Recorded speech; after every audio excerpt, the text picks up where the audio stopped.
Kuku Raadios välja öeldud seisukohad ei pea ühtima Kuku Raadio seisukohtadega.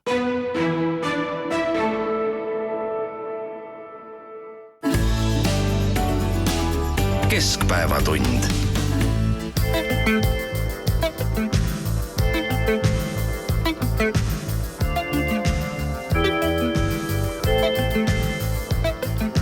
Prouad põlid kavalerid, kaunid ohvitserid, kooliplikad koolipoisid, rätsepad ja autojuhid, ärimehed ametnikud, madrused ja admiraalid, kunstnikud ja luuletajad, leemekulbi liigutajad. Ei karda kedagi, ei karda kedagi, ei karda meiu, ei, aetil kõigil meil, seame sammud ühte rinda, hakkame kõik homme pinda, tervitasi jälle, kes ei öelda, see ei söö, ülemust, et saame kinda, või sa saab. Kes ei tööta, see ei söö, kes ei tööta, see ei söö. Karjakud ja agronoomid, kalurid ja postiljonid, seltsimehed, esimehed, töölised ja perenaised, pillimehed, baarinaamid, näitajad ja advokaadid, doktorid ja kandidaadid, saadikud ja diplomaadid. Ei karda kedagi, ei karda kedagi, tööd ei karda meiu, ei, ametid on kõigil meil, seame sammud ühte rinda, hakkame kõik homme pinda, tervitasi jälle, kes ei tööta, see ei söö, ülemust, et saame kinda, õissa saab. Kes ei tööta, see ei söö, kes ei tööta, see ei söö. Tööd ei karda meiu, ei, ametil on kõigil meil, seame sammud ühte rinda, hakkame kõik homme pinda, tervitasi jälle, kes ei tööta, see ei söö, ülemust, et saame kinda, õissa saab. Kes ei tööta, see ei söö, kes ei tööta, see ei söö, kes ei tööta, see ei söö. Hommista taliman, talimi banaana. Uudiseid koduvabariigist. Tere, siin Kuku Raadio ja Keskpäevatund. Tallinna otsestuudios Ignar Fjuk, Indrek Riikoja ja Priit Hõbemägi laulis vana hea kuldne trio sellest, et kes ei tööta, see ei pea ka sööma. See loosung pärineb küll hoopis teisest ühiskondlikust formatsioonist, aga mingis mõttes kõlbab ka tänapäeval. Sa võid anda sellele juurde tähenduse, et ei saa süüa. Jah, siis lihtsalt ei saa süüa.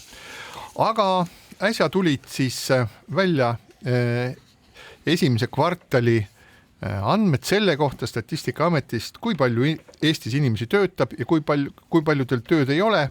Ja praegused lood on siis niimoodi, et kõige hullemad lood on siis noortega, kelle töötuse määr on 20,7%. Euroopas sama näitaja on aga 15,2%. Ja noorte meeste töötuse määr on 22,5% ja aastaga on see tõusnud siis 3,6% punkti võrra. Ja kuigi võib-olla kui need numbreid oli siis nagu liiga palju, siis me peaksime vaatama ka, et kui palju meil neid noori inimesi siis on, et Eestis on neid umbes ligikaudu 150 000 noort inimest vanuses 15–24. Ja ka sellel nädalal, mis nüüd mööduma hakkab, on üsna palju ajakirjanduses käsitletud seda teemat, et noored inimesed soovivad, suvi on saabumas, läheb, ilmad on soojad, noored inimesed tahavad tööd teha, aasta-aastalt noorte inimeste soov tööle minna on üha suurem, aga paraku aasta-aastalt on üha raskem leida neid töökohti, kuhu noored inimesed tööle saaksid minna. No piiranguid on ju, või põhjuseid sellele on ju väga erinevaid. Ühest küljest tööandjad ei taha, et seadusandlikult on tehtud noorte inimeste, eriti kui nad on veel alla 18, palkamine suhteliselt keeruliseks. Siin alles hiljuti räägiti sellest, kuidas suvel pead hakkama kõigepealt hommikul ootama et temperatuur piisavalt kõrgele tõuseks ja siis sa muru niitma ikka noort inimest panna ei saa, sest müratase on liiga kõrge, aga otsa peavad kõik endale vaatama, samamoodi ka noored, sest et kes tööandjana on noortega kokku puutunud, siis see suhtumine on viimase 10 jooksul nii-öelda nagu tublisti muutunud ja üks põhiline etteide neil on see, et ei ole nagu usaldusväärsed, et sa ei saa loota nende peale. No üldiselt, nagu sa mainisid, on põhjuseid mitmeid ja võib-olla minu jaoks tundub, et üks põhjusi on selles, et hariduses pakutav erialade valik ei vasta tööturu ootustele. Tööturul toimuv on väga kiire ja heitlik sageli, aga seda enam peaks olema piisav tarkus seda ette näha ja seda hinnata. Näiteks täna, kui me vaatame tööturul toimuvat, siis on erialaseid ja ameteid, kuhu ei kandideeri ükski, sest ei ole mitte probleem selles, et valitseks nii-öelda tööpuudus, vaid on tööjõupuudus ehk on õpetatud ameteid ja erialasid ülikoolides või ka nendes tehnikumides, et mis ei vasta vajadusele, mis ühiskonnas on ja samas on erialasid, kus on 150-200 pakkumist ja üks ainult võidab. Ühesõnaga, kõik need otsused ei ole nähtavad nende viljad järgmisel või samal aasta, vaid 10 aasta pärast. See tähendabki, et hariduses toimuv ei saa olla selline hetke suva või üldse jätta reguleerimata ja reguleerimisvõimalusi on 2 kogu maailmas ja eriti riikides, mis nii-öelda valitsevad top 100 ülikoolide nimistus, seal on alati ka oma finantseerimise komponent ja meie tingimustes, seda ma olen väga palju ka ajakirjandusest märganud ja ka oma tuttavate retoorikas, et gümnaasium on läbi, nüüd ma lähen õppima seda, sest sinna on lihtsam sisse pääseda. Ja sellega see asi lõppebki, et ta läheb õppima oma vastutuseta, ta teab, ta võib järgmine kord teha mingi muu otsuse, aga juhul, kui tal oleks kas või natukenegi enda panust, siis ta seda otsust ei teeks. Ja kui see on eeldus, siis ka ülikool ei pakuks enam seda, millel poleks sellisel kaalutlusel nõudlust. No vaata, see oma panus muidugi pigem on vanemate panus, mitte selle noore inimese enda panus, aga ma nii palju muidugi haridussüsteemi, eelkõige kutsehariduse kaitseks tahaks öelda, et kui me vaatame, mis viimastel aastatel tegelikult siin Tallinna kutseharidusmaastikul ja ka mitmel pool mujal on ju hulk reforme läbi viidud, et ports koole on kokku pandud ja väga põhjalikult on vaadatud üle ka nii-öelda see erialade valik. Aga mida me ei tohi muidugi unustada, on see, et me oleme jõudnud ikkagi pigem nii-öelda sinne heaolu ühiskonna poolsesse heaolu ühiskonna sarnasesse olukorda, et tegelikult on nii-öelda hulk ameteid, hulk töökohti, milleta ükski riik hakkama ei saa, aga mida kohalikud enam teha ei taha, et ega siis ju soomlased või Soomesse massiliselt eestlased siin 10, 15, 20 aastat tagasi ikkagi läksid tihtipeale tegema tööd, mida kohalikud enam mingil põhjusel teha ei tahtnud ja kui me Eestiski vaatame, siis näiteks teenindussektor ja mitmed sektorid veel on juba valdavalt muukeelsete ja sisserännanud inimeste pärusmaast, et ühest küljest on nendes valdkondades paraku palgad madalamad ja teisest küljest, need tööd ei ole sellised, mida tahavad kohalikud inimesed teha, et see on siuke heaolu ühiskonna paratamatus tihtipeale. No mina noore inimesena võtaks igasuguse töö, kui valik on, et mul tööd üldse ei oleks. Aga seda, mis nüüd sa mina proovisid... aga enamus inimesed nii millegipärast ei tee. Aga ma ikkagi prooviks seda hariduse mõõdet ja raha mõõdet nagu veel kord ühes teises võtmes esitada. Nüüd hiljaaegu just sõlmis haridus- ja teadusministeerium halduslepingud Eesti avalike õiguslike ülikoolidega ja see on üks rida keelde ja käske, mis on hämmastav. Kästakse hoiduda ülikoolidel õpetamast erialades, mis ei ole ühiskonnas, mille järel puudub vajadus. Kästakse või keelatakse finantseerida doktoritöid, millel puudub reaalse eluga igasugune seos. Kas te kujutate ette, et kuskil mujal maailmas peaks haridusministeerium, eeldades, et seal on nii targad inimesed, kes täpselt teavad, mida on vaja ja mida mitte, ette kirjutama ülikoolidele, mida tohib õpetada ja mida ei tohi, selles võtmes just, mida on vaja ja mida ei ole vaja. Mina küll kujutan ette kohti, kus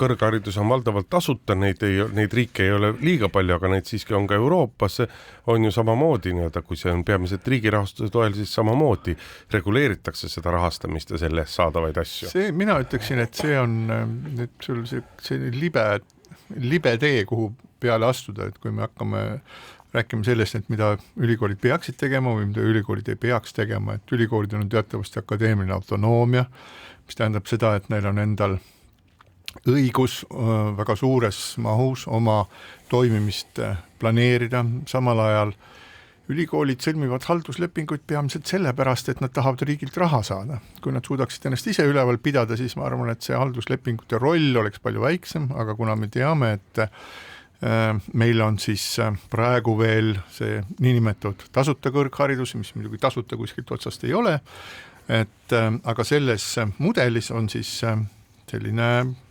kummaline olukord, et ülikoolid peavad maksimaalselt hoiduma siis nii-öelda tasulisest õppest ja tänu täheks selle eest siis nad saavad riigieelarvest teatud summad. Et kui see tasuline õppe kunagi sisse viidi, mille üle siis see oli tollal juba väga selline vasturääkivusi täis plaan, siis tollal tehti ka selle Isamaa valitsuse poolt väga selge plaan, kui millise sammuga hakkab tõusma siis riigieelarvest ülikoolidele määratud summa ja mis oleks siis katnud selle vajaduse, mis kaob ära koos siis tasulise õppega.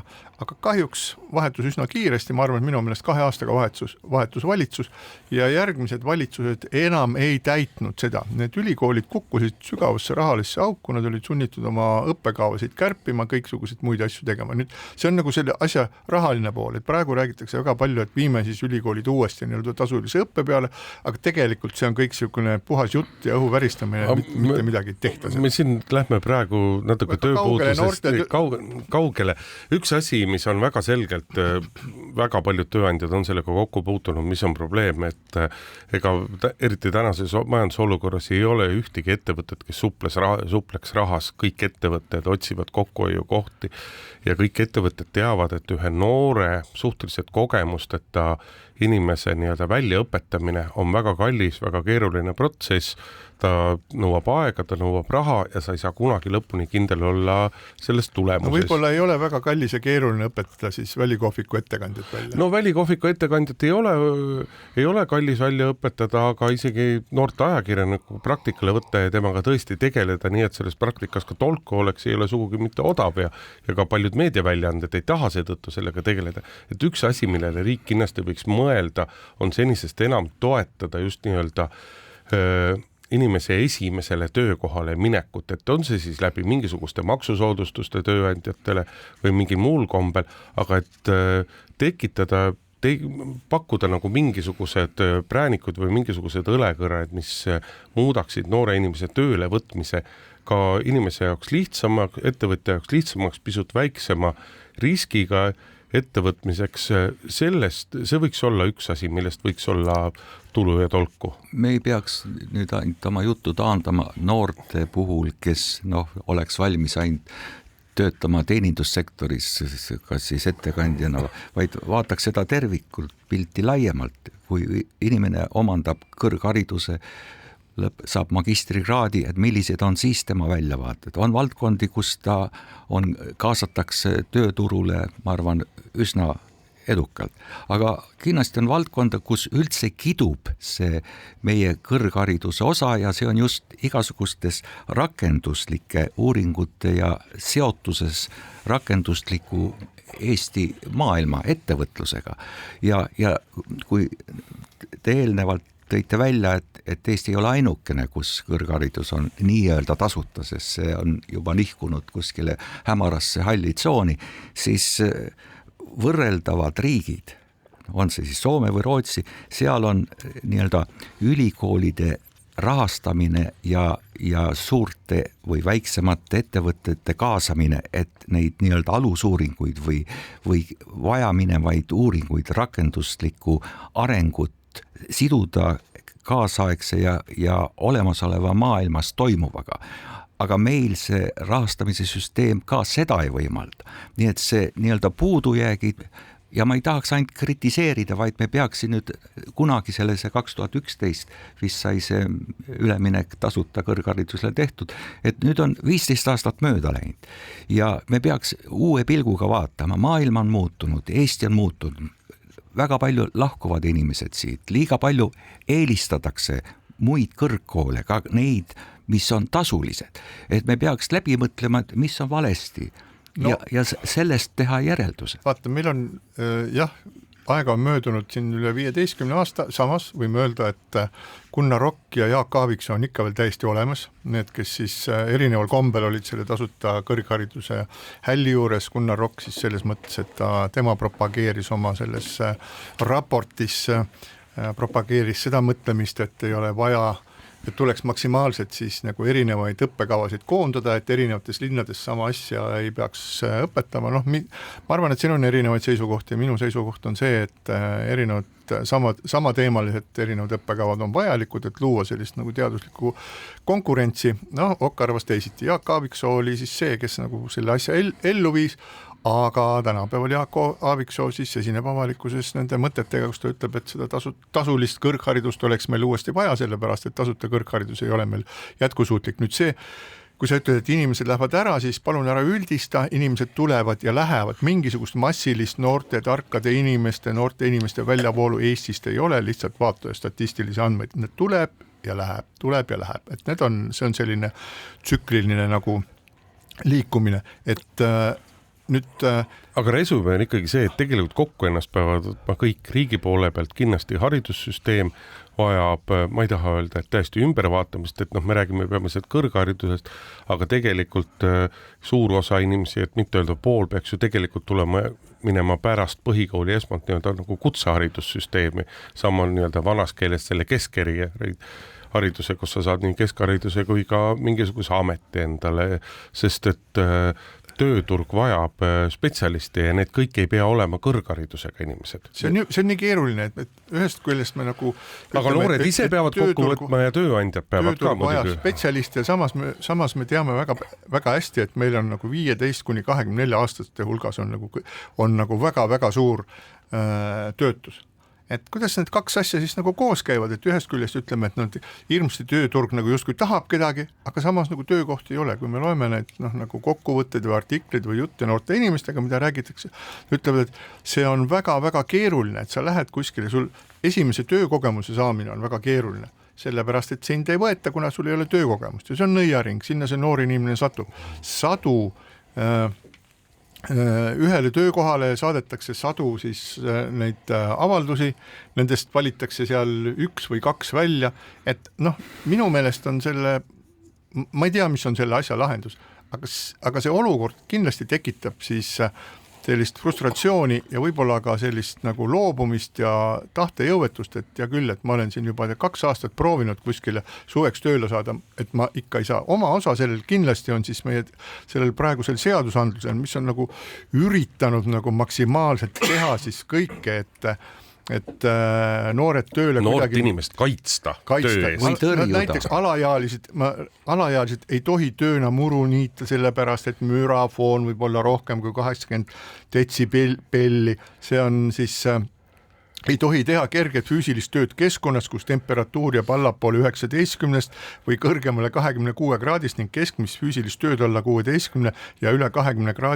kraadises keskkonnas. Kas siukse idiootsust Eesti Vabariigi Riigikogu on pannud nagu käppa alla sellisele jamale? Absoluutselt. Et mida siis see tööandja istub, vaatab, pekki, nüüd on 20 kraadi, nüüd ei, paneme töö seisma, ei poiss, tule tagasi, et nüüd ei tohi tööd teha. Lihtsam on teda see ei mitte ole tööle nii, võtta juba. see ei ole, lihtsam on teda mitte tööle võtta, samas see nagu seesama haljastustööd, et niitmine ja trimmerdamine, no miks siukest lollust tehakse, ma ei saa aru. Et meil on tohutu, riigi tasandil nähakse tohutult vaeva sellega, et hoida noor inimene tööst eemal, aga see, kui koolipäev kestab kõigepealt 8 tundi, 7-8 tundi, seejärel on kodutöid nii palju, et see võtab teine 4-5-6 tundi ja siis võiks kuskil ka veel huviharituses käia, see ei ole üldse probleem. Alustame sellest, et esimese klassi või 2-3. klassi laps läheb kooli ja kaaluge tema kotte, kõik koolid teavad, see on seadusega reguleeritud, et kui raske see kott tühib olla, need ületavad 2 või 2,5 korda alati ja seda ei on siiski mõistlikke koole ka. Ja võib-olla mõni üksik on, aga samas on meil see 80 detsibelli ja tööandja ei julge võtta, sellepärast et ta teab, et tal võib tulla mingisugune kontroll kaela ja tekib kohutav jama. No ilmselt ei ole küsimus ainult selles, et valitseb tööpuudus. Loomulikult nendel väga noortele, võib-olla alles õppivatel noortel, mida nad saakski teha ainult teenindussektoris ja teenindussektoris töökohtade arvu pidevalt väheneb, siis on ka teiselt poolt tööpuuduse kõrval ka seda, et on sageli noortel ehk liigse ootuse või nõudmise puhul oma palgale soovimatus teha tööd või ma lisan juurde kõiki töid, mis oleks saadavad. Kus sa need andmed võtad? Sa need andmed, sõber, võtad, et noored ei taha tööd teha ja tahavad liiga palju ma ei üldistan, ma ütlesin, seal juures on ka neid. Me peame vahet tegema muidugi sellel, kas on koolilaps, kes tahab minna suveks tööle või tahaks teha paar õhtult nädalas midagi ja teine asi on kooli ära lõpetanud, on see siis keskkooli või midagi nii-öelda inimesega, kes justkui peaks täiskohaga tööle minema, et seal see positsioon on natuke erinev suhtumine ka. CV Keskuse tööportaali värsked andmed tööportaal ja palgainfoagentuur. Noored soovivad teenida keskmiselt 1746 eurot netopalka. Nii, noorte palga ootus on aastaga langenud 4%. Noorte reaalselt teenitav palk on 1328 eurot kätte. Kas see on midagi ebanormaalset? See pole midagi ebanormaalset. See ei ole midagi ebanormaalset, aga sa ise, Priit, tööandjana tead päris hästi, et 1700 pudinatega kätte tähendab brutopalka seal 2300 väga jäämätalt võttes ja 2300 eurot brutopalka tänasel Eesti tööturul on juba ikkagi päris mõistlik palk. Üle keskmise. See on üle keskmise palk. Ja teatud regioonides kõvasti üle keskmise. Ja kui sul tuleb inimene, kellel ei ole mingisuguseid kogemusi, siis on väga vähe tööandjad, kes on valmis sellist palka maksma. Ma ei räägi ootustest, ma räägin, et noorte reaalselt teenitav palk palgainfoagentuuri järgi on 1328 eurot kätte. Selle nende soovitud ja saadava netopalga vahe on ainult 418 eurot. Ei ole ainult 418 eurot, see on üle 30%. Ma räägin netos. Ei, nagu ma räägin, 1300 versus 1700, siis üks on teisest 30% suurem. Mis sa nüüd rääkida tahad, et noored tahavad liiga palju, et miks mitte nagu 100 euro eest kuus töötada? Ei, ma ei räägi 100 eurost kuus, aga jällegi sa tööandjana tead väga hästi, et 30% palgavahet on väga suur palgavahe. Ma tean ja see me peame rääkima, kui eraldi võib rääkida nagu kulust tööandjale, et mis on veel omakorda suurem kui ma nüüd kuulan seda arutelu ja enamusele argumentidest tahaksite kahe käega alla kirjutada? Ei, täpselt, sest nagu me saadet alustasimegi, siis ei ole ainult ühte põhjust, miks olukord on nii, et Eesti on noorte töötuse hulgas Euroopa tipus.